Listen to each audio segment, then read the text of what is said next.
I fake married my best friend to escape men.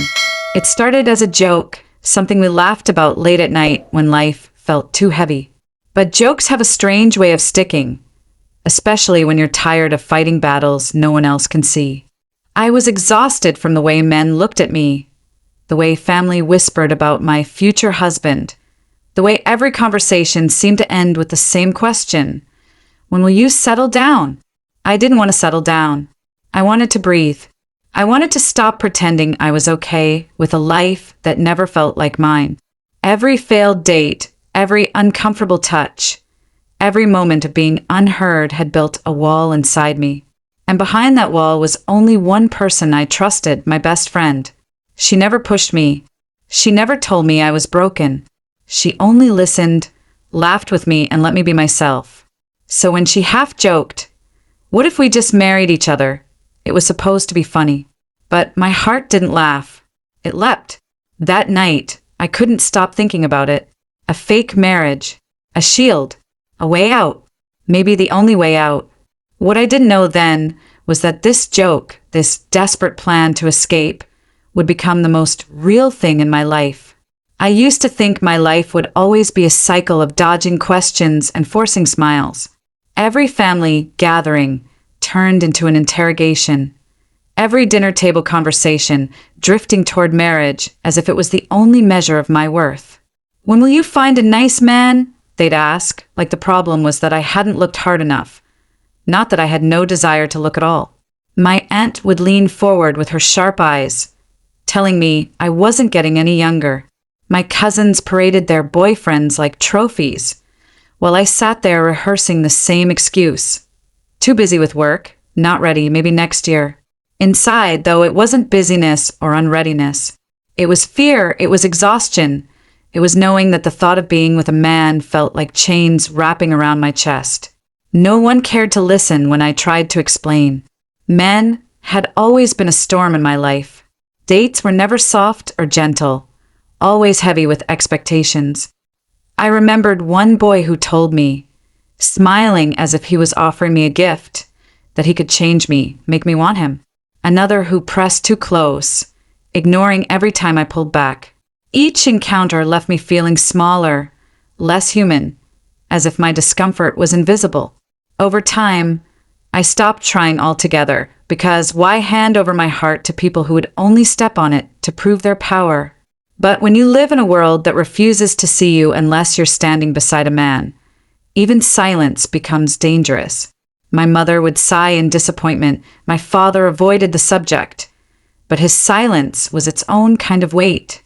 Friends teased me about being picky, as though it was funny, as though my fear was a punchline. The loneliness pressed in on me, not because I lacked love, but because I wasn't allowed to define love on my own terms. Through all of it, there was her, my best friend. She had been the one steady hand through the chaos of growing up, the only person who never demanded I explain myself. She knew my quiet, my laughter, my dark nights when I wanted to disappear. We were opposites in so many ways. She was bold where I was careful, loud where I was soft, but we fit always. With her, I could drop the mask. With her, I could breathe. And that's why the night it happened felt like both an accident and a miracle. We were sprawled on her couch after a long week, the kind of night when your bones ache from holding yourself up too long. We had wine, we had blankets, and we had the kind of tired honesty that only comes after midnight. I told her I was sick of it, all of it, the men, the questions, the way the world made me feel like a ghost until I agreed to belong to someone. I said I wanted out. I wanted freedom, even if I had to build it myself. She laughed at first, tilting her head with that mischievous smile she always wore when she was about to say something ridiculous. "Then marry me," she said, raising her glass like it was a toast. My first reaction was to laugh too, but the sound caught in my throat. The idea should have been absurd, a throwaway joke between two tired women. But the words stayed in the air, heavier than either of us expected. I stared at her, at the curve of her smile, at the ease in her eyes, and I thought, why not? What if I did? What if I married the one person who made me feel safe? What if I married her, not out of romance, not out of the need to pretend we were something we weren't, but simply to protect myself from a world that never let me be. I shook it off, tried to bury the thought, but it followed me home that night. Lying in bed, I replayed it again and again. The way she'd said it like a joke, but also not. The way my chest had felt lighter for a moment, imagining a life where no man's shadow could reach me. It wasn't about playing pretend. It was about survival. And for the first time in years, the possibility of peace felt close enough to touch. Over the next few days, the idea became a quiet hum in my mind. I told myself it was crazy, unrealistic, something we'd laugh about later. But each time I saw her, each time she brushed my hand or looked at me with that unspoken understanding, the hum grew louder.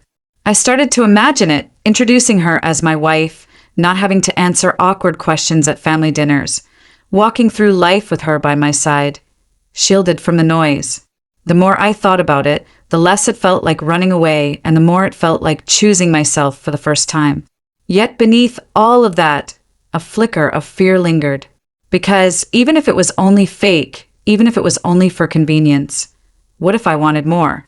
What if this plan, born from desperation, cracked open feelings I wasn't ready to face? What if marrying her didn't just protect me from men, but forced me to finally confront what I had buried for years? That maybe the reason I never wanted a man wasn't because I was broken, but because what I wanted had been standing beside me all along.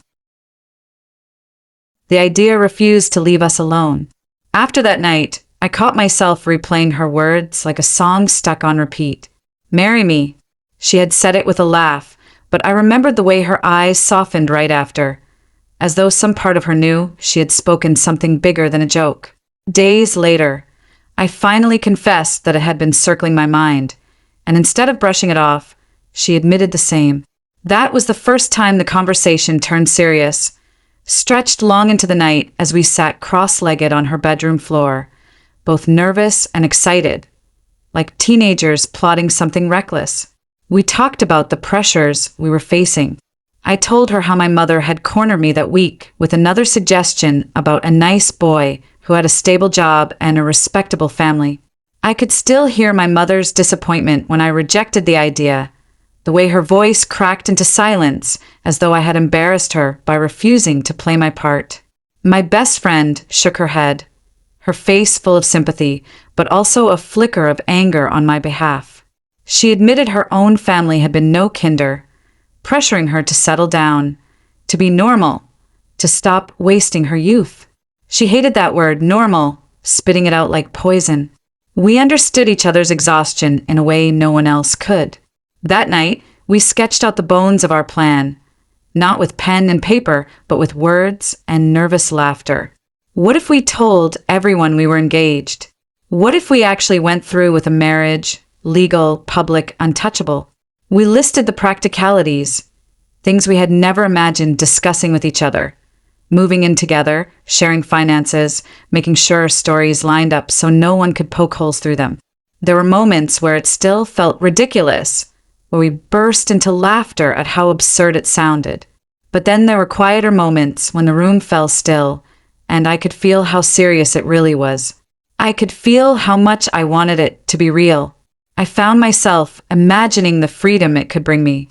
No more awkward blind dates arranged by well-meaning relatives. No more dismissive men who treated me like a puzzle to solve. No more loneliness at family events. No more heavy silences. Instead, there would be her. Always her. We wouldn't have to explain ourselves to anyone. They could whisper, they could stare, but at least the questions would stop. We would finally have control of the story. The conversation stretched past midnight, and our voices grew softer as the world outside went quiet. She asked me, "Are you sure you'd want this?" Not in a teasing way, but with real hesitation, as if afraid of trapping me. I answered without thinking, surprising even myself, "Yes, I think I do." Saying it out loud made my chest tighten with both fear and relief, like exhaling after holding my breath too long. For the first time in years, I felt like I had a choice in my own life. In the days that followed, we didn't let the idea die. Instead, it grew. We sat in cafes, scribbling notes on napkins about how to tell people, how to make it believable. We whispered about rings, about whether we'd need a small ceremony or just a courthouse signature. At night, I lay awake imagining the details, how her hand would feel in mine when we told our families, how it would sound when I introduced her as my fiancée, how strangely right it all seemed. There was a lightness between us during those days, but also a weight. I caught myself studying her when she wasn't looking, the way her hair fell across her face when she laughed, the curve of her mouth when she concentrated. I told myself it was only because of the plan that I needed to memorize her so we could make this convincing. But deep down, I knew it was more than that. I started noticing things I had ignored for years, the small gestures of care she had always offered me, saving me the last bite of food, remembering my favorite tea, texting me good night without fail. It wasn't new, but now it glowed under a different light. One evening, as we rehearsed how to explain things to her family, we collapsed into giggles at how ridiculous our story sounded. She grabbed my hand mid-laugh, her fingers warm against mine, and for a second, neither of us pulled away. The laughter faded, replaced by a silence that said too much. My heart raced in a way I couldn't control, and I quickly let go before she noticed. But she had noticed. Her eyes lingered on mine a beat too long before she looked away, pretending nothing had happened. That moment haunted me afterward, and I wasn't sure if it thrilled me or terrified me. As the plan moved forward, it stopped being an escape and began to feel like a doorway. A doorway into a life where I wasn't constantly defending myself, where I wasn't always running from men's shadows. A doorway that might lead me straight into something I had been afraid to name. The closer we got, the more I realized this wasn't just a convenient lie. It was the beginning of a truth I wasn't ready to face, but one that was slowly unraveling inside me all the same. Telling people was the hardest part, harder even than admitting to myself that I wanted this. In private, the plan had felt like a secret shield we were building together, a small rebellion that belonged only to us. But the moment we had to share it with others, it became something fragile, something that could be mocked, judged, or crushed. The first people we told were her parents. We sat together at their kitchen table, side by side, our hands brushing under the wood as if we needed that tiny contact to steady ourselves. My heart was pounding so hard I could barely hear my own voice when we told them we were engaged. Her mother's spoon clattered against her mug of tea. Her father blinked, his face unreadable. For a long moment, no one said anything. I wanted the ground to swallow me whole. Then came the questions. When did this happen? Why hadn't we told them sooner? Were we really serious? We answered carefully, weaving together pieces of truth with practiced lies. We spoke about years of friendship turning into something more, about finally realizing what we had always meant to each other. It was the story we had rehearsed, but as I spoke it, I found myself trembling at how much of it didn't feel like a lie at all. They didn't fully believe us. I could see it in their wary eyes, in the way her mother tilted her head as though waiting for the punchline. But they didn't argue either. They didn't bless it, but they didn't condemn it outright. That was enough for us to breathe again. My family was different. My mother cried when I told her, tears of disappointment that stung more than I wanted to admit. She kept saying, I don't understand, over and over, like my choice was some puzzle she couldn't solve. My father stayed quiet, his jaw tight, refusing to meet my eyes. He didn't yell, he didn't forbid me, but his silence carried a judgment louder than any words. The following days were filled with whispers and phone calls from relatives. Some wanted to know if it was a phase, if I was confused. Others were sharper, asking if she had manipulated me, if I was rebelling just to hurt my parents. No one asked if I was happy. No one asked if I felt safe or free or whole. The only people who celebrated with us were a handful of close friends who hugged us tightly, eyes wide with excitement, telling us they always knew we had something special. Their belief in us, even if they thought it was romantic love when we still called it convenience, gave me strength I didn't realize I needed. Through all the chaos, she stood beside me.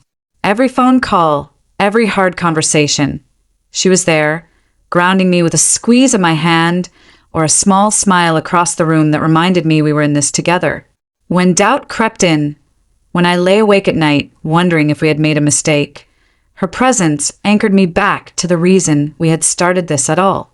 We announced it publicly a week later, sharing pictures of rings we had picked out in a tiny jewelry store tucked away on a quiet street.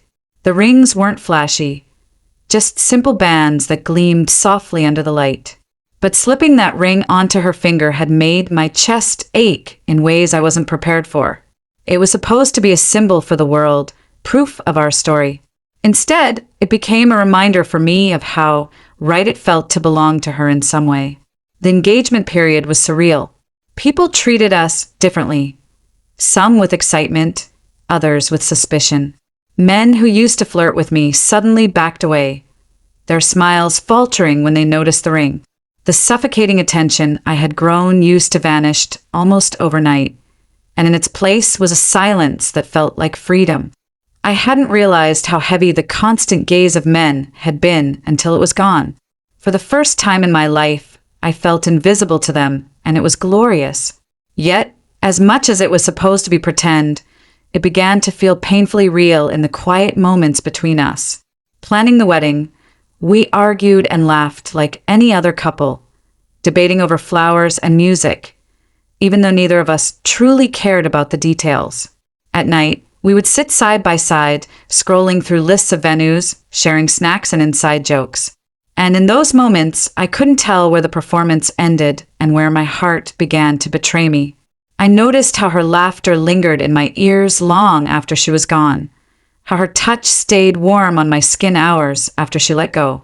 I began to wonder if I had been blind all these years, if the reason I had never wanted a man wasn't because something was missing in me, but because everything I needed had always been right in front of me. Still, I stayed quiet. I reminded myself that this was just a plan, a protection. I told myself not to ruin it by confusing gratitude with love. But deep down, in the hidden corners of my chest, I knew. I was already falling.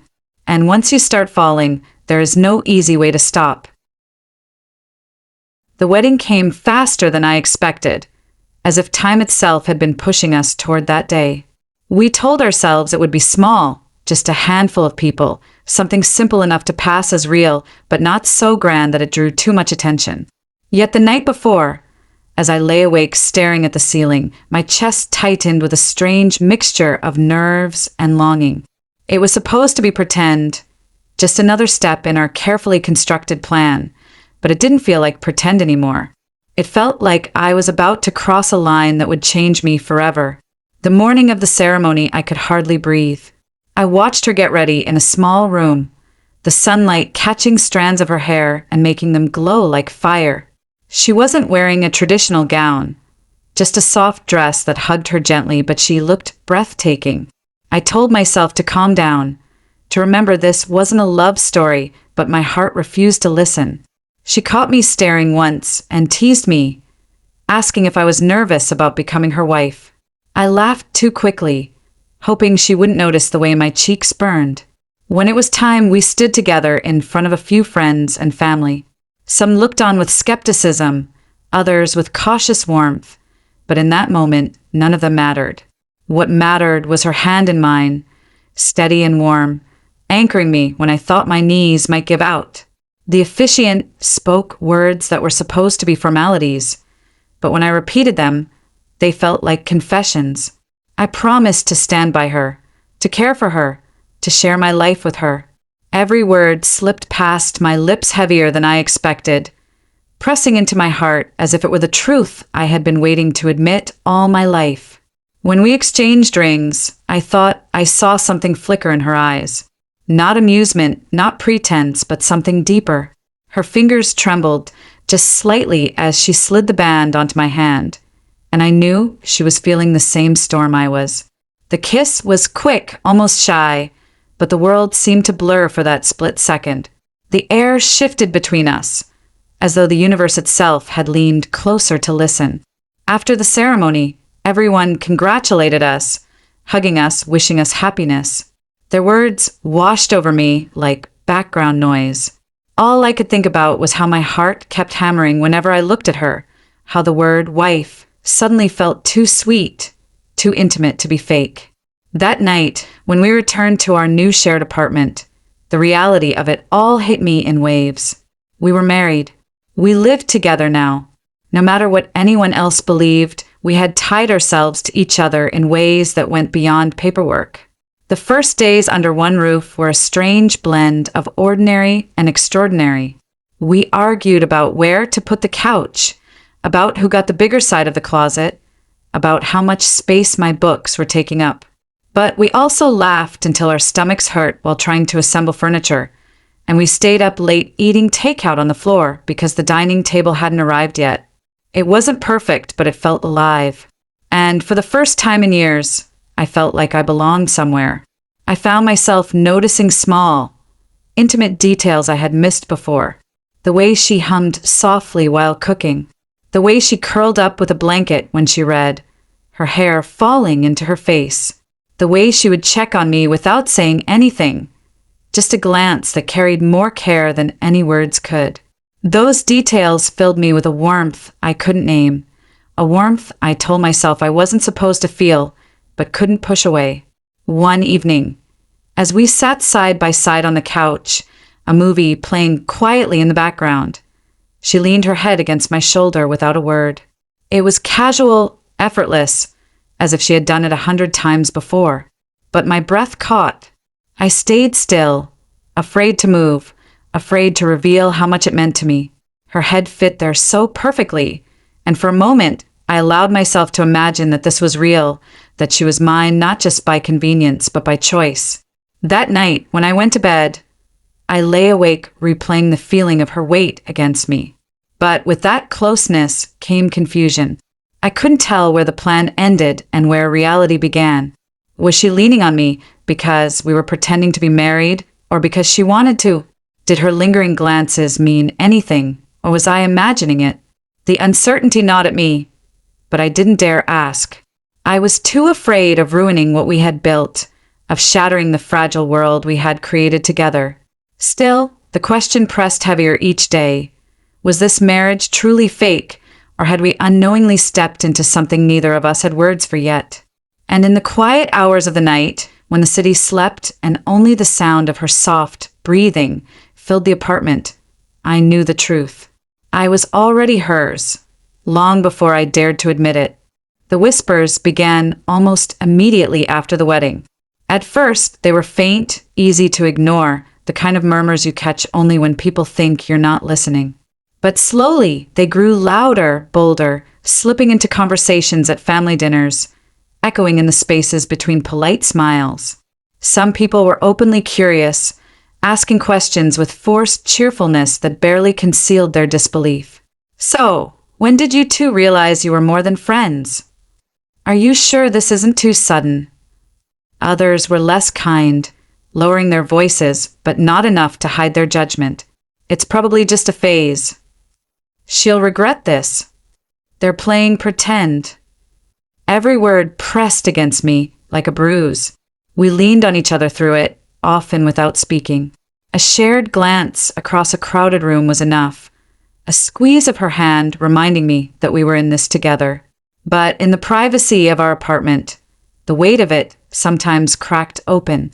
There were nights I curled up on the couch, exhausted by the effort of pretending to be unbothered, and she would drape a blanket over me, sit beside me, and simply say, "They don't get to decide what's real." Her voice was steady, stronger than mine, but I could see the hurt in her eyes too. We weren't immune. The gossip didn't just come from strangers. Even friends who had once cheered us on began to drift, unsure how to treat us now. A few asked invasive questions about our intimacy, as if our love, or the absence of it, was a public performance they had the right to inspect. Others avoided the subject entirely, their silence louder than any words. It was isolating, and yet, in that isolation, we grew closer. The world outside was sharp and cruel, but within our walls we built something softer, something untouchable. Our nights together became our sanctuary. We'd cook meals side by side, bumping into each other in the narrow kitchen, laughing at our clumsiness. She'd play music while chopping vegetables, swaying her hips dramatically to make me laugh, and I'd pretend to scold her while secretly memorizing every movement. Later, we'd sit at the small dining table, sharing food and stories from our day, and I'd feel a warmth spread through me that no amount of judgment from others could take away. But it wasn't always lighthearted. There were darker nights when the pressure broke us open. One evening, after a particularly harsh phone call from a relative who accused me of embarrassing the family, I broke down completely. I sat on the floor, tears blurring my vision, words choking in my throat. She knelt beside me, pulling me into her arms, holding me so tightly it felt like she was trying to shield me from the entire world. "You're not wrong for wanting to be free," she whispered into my hair. "You're not wrong for choosing yourself." Her words sank deep, wrapping around wounds I had carried for years. I clung to her, unable to let go, because in that moment, she felt like the only solid thing in a world that kept trying to shatter me. It was during those vulnerable nights that something began to shift between us. We started sharing pieces of ourselves we had never revealed before. Secrets, old hurts, unspoken dreams. She told me about the first time she realized she wasn't like other girls, the confusion and fear that followed, the loneliness that had carved into her. I told her about the moments I had felt trapped in my own skin, the endless pressure to fit into a mold that never suited me. Our confessions spilled into the dark, stitched together with soft silences and gentle touches. The intimacy was unspoken yet undeniable. I found myself watching her more often, catching the way her eyes lingered on me when she thought I wasn't looking. I memorized the sound of her laugh, the way her hand brushed against mine when we passed each other in the hallway, the way her presence filled the apartment with a kind of quiet joy. It was terrifying how much I needed her. Terrifying how easily she had become the center of my world. One night, after hours of talking, we fell into a long silence. She was sitting on the couch, her knees pulled to her chest, staring at me with an intensity that made my breath hitch. I felt exposed under her gaze, as though she could see all the things I hadn't said, all the feelings I was too afraid to name. Finally, she whispered, "Sometimes I forget this is supposed to be fake." The words hung in the air between us, heavy, trembling. I opened my mouth to reply, but nothing came out. My heart pounded so loudly I was sure she could hear it. That night, I lay awake long after she had gone to bed, her words echoing in my chest. "Sometimes I forget this is supposed to be fake." I repeated them over and over, each time peeling away another layer of denial. I couldn't keep pretending anymore, not to myself. I was falling in love with her. Every shared laugh, every tear she wiped away, every unspoken comfort had pulled me deeper into something I couldn't escape. And yet the fear gnawed at me, fear of ruining everything, fear of losing the only person who had ever truly been mine. But love doesn't wait for permission. It grows in the spaces we least expect, in the cracks of our defenses, in the silences between words. And whether I admitted it aloud or not, I knew the truth. I wasn't just married to my best friend for convenience. I was in love with her, and it was the most terrifying, beautiful truth I had ever carried. The days after her confession hung heavy in the air, like a storm waiting to break. We didn't talk about it again, but it was there, lingering between us in the way our eyes met too long, in the silences that stretched wider than before. I tried to carry on as if nothing had changed, but everything had. Every brush of her hand against mine set fire to my skin. Every laugh felt loaded with something unspoken. And every quiet night in our apartment made it harder to keep pretending I wasn't aching for her in ways I had never allowed myself to before. It all came undone one evening after another exhausting day filled with whispers and judgment. We had gone to a family gathering, and the stares had been sharper than usual. Someone made a cruel remark about how long this act would last, and though I smiled politely and walked away, inside I was burning. By the time we got home, my chest felt like it might explode. I slammed the door harder than I meant to, and she flinched. The sight of her startled face broke me open. I can't keep doing this, I burst out, my voice shaking. I can't keep pretending it doesn't hurt. They don't believe us. They think it's all fake, and maybe it is, but my words tangled together, tumbling over themselves. She stared at me, wide-eyed, and then her expression hardened in a way I had rarely seen. "So what are you saying?" she demanded, her voice sharper than usual. "Are you saying this was a mistake? That marrying me was just some game you regret?" Her tone cut through me like glass. "No, that's not what I mean." I shouted back, though my throat tightened with tears. "It's not you I regret. It's the pretending. I don't know what's real anymore, and it's tearing me apart." The room fell into silence, heavy and unbearable. She looked at me with so much pain in her eyes that I wanted to take back every word, to stitch them back into my chest where they belonged. But it was too late. The truth was out. Her voice broke when she finally spoke again. "Do you think it's easy for me either? Do you think I don't lie awake at night wondering what this really means? Wondering if you'll wake up one day and decide I was just a convenient shield until you found someone else? I'm scared too. I've been scared this whole time." Hearing her say it unraveled something in me. The anger drained from my body, leaving behind only raw vulnerability. I took a shaky step closer, my hands trembling. "I'm not going to find someone else," I whispered, my voice cracking. "Don't you see? You're the only one I want to come home to. You're the only person who feels like safety. I thought this was just supposed to protect me, but now..." I stopped, afraid to finish, afraid of the truth that had been clawing its way out of me. Her eyes softened, tears welling as she whispered, "But now what?" The air between us seemed to thrum, alive with everything we hadn't said. My chest felt like it might burst. "But now it feels real," I confessed, the words trembling from my lips. "Too real. And I don't know how to handle it." For a long moment, we just stood there, the silence stretching taut. Then she moved, slowly, carefully, as if afraid I might pull away.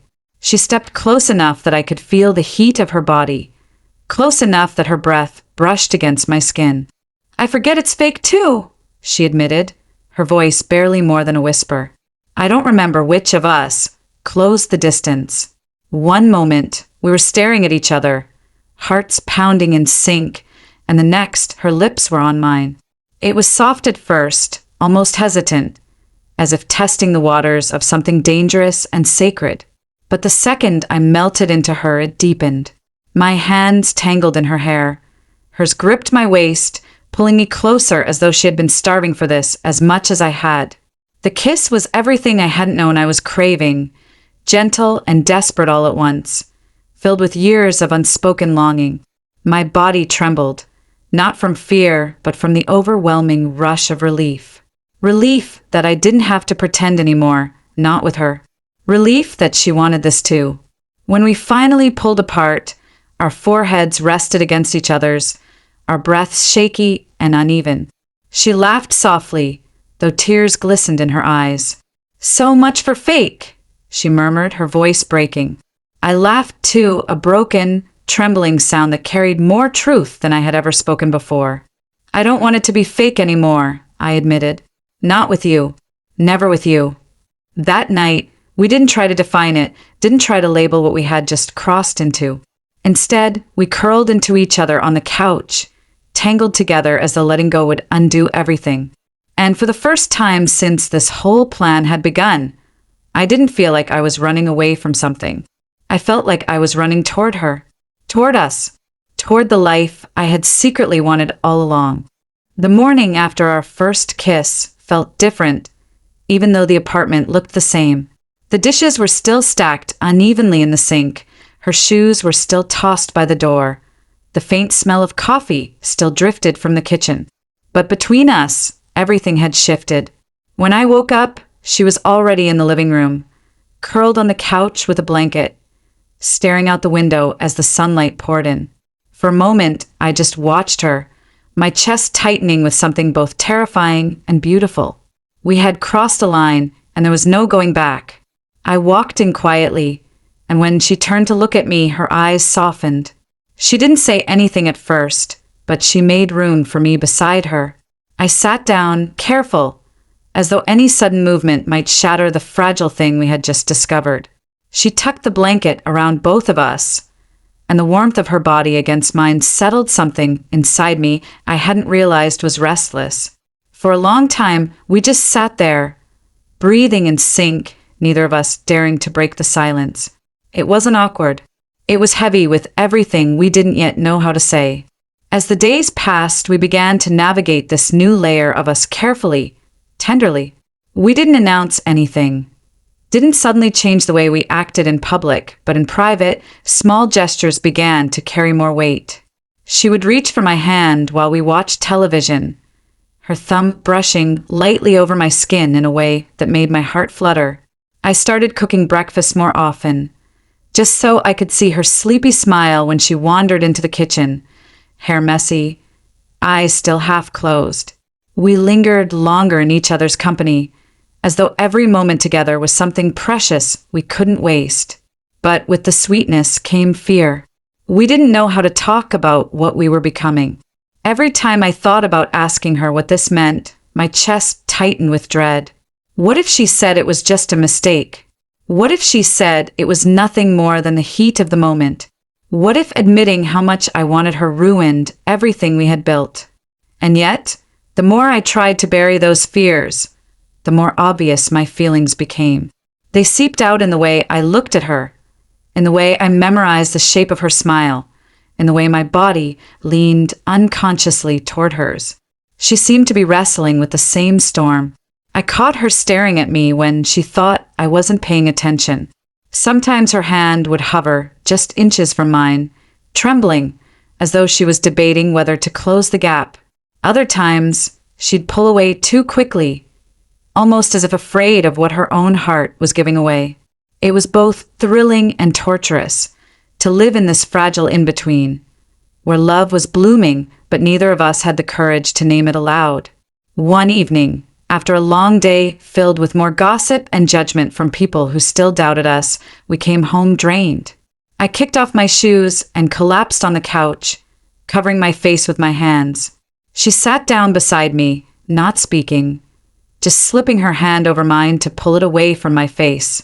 When I looked at her, she was already gazing at me with an intensity that made my breath catch. "You don't have to hide with me," she whispered. That simple sentence broke something open in me. I leaned into her, resting my head on her shoulder, and for the first time, I let the tears fall freely. She held me, stroking my hair gently, and whispered again, "You're safe. Always with me, you're safe." Those words stayed with me, echoing in my heart even as I tried to sleep. I realized that she wasn't just my shield against the world. She was my home, the place where I could unravel and still be loved. And once that realization took root, there was no denying it anymore. The weeks that followed were full of moments that felt like firsts, even though we had known each other for years. Our first real date happened almost by accident. We went out to dinner one night, telling ourselves it was just to escape cooking. But as we sat across from each other in the dim light of the restaurant, everything felt different. The way she reached across the table to steal a bite from my plate, the way her eyes lingered on mine as if there was no one else in the room, the way laughter spilled easily between us. It all felt like something we had been building toward for years. When we walked home afterward, she reached for my hand without hesitation, and this time I didn't question it. I held on tightly, as if letting go meant losing everything. At night, we began to fall asleep closer, our bodies finding each other naturally. At first, it was just our shoulders brushing under the blanket, then our legs tangling, then her arm draping around me as if it belonged there. Each night, the space between us grew smaller until there was no space left at all. I would lie awake sometimes, listening to her steady breathing, memorizing the rhythm of her chest rising and falling against mine. In those moments, I felt something I had never felt with anyone else: peace. And yet, beneath the sweetness, the fear still lingered. Neither of us had said the words out loud. Neither of us had named what this was. It was as though we were dancing on the edge of something too powerful, too terrifying, and we were both afraid that speaking it would break the spell. But the truth was already woven into everything we did. It was in the way she kissed the top of my head absent-mindedly, in the way I reached for her hand in crowded rooms, in the way we both looked at each other as if the rest of the world no longer mattered. One night, lying in the dark with her arms wrapped around me, I felt the words rise in my chest, pressing against my lips. I wanted to tell her. I wanted to say I loved her, but fear held me back. So instead I whispered into the darkness, "I don't ever want to lose this." I thought she had fallen asleep, but after a moment she whispered back, "You won't. Not as long as I'm breathing." I held onto those words, as though they were a vow. Maybe we hadn't named it yet. Maybe we hadn't declared it, but I knew. I knew that what had begun as a plan, as a convenient escape, had become the truest, deepest love of my life. And I knew that, sooner or later, we would have to face it fully. We would have to stop pretending altogether, not just to the world, but to ourselves.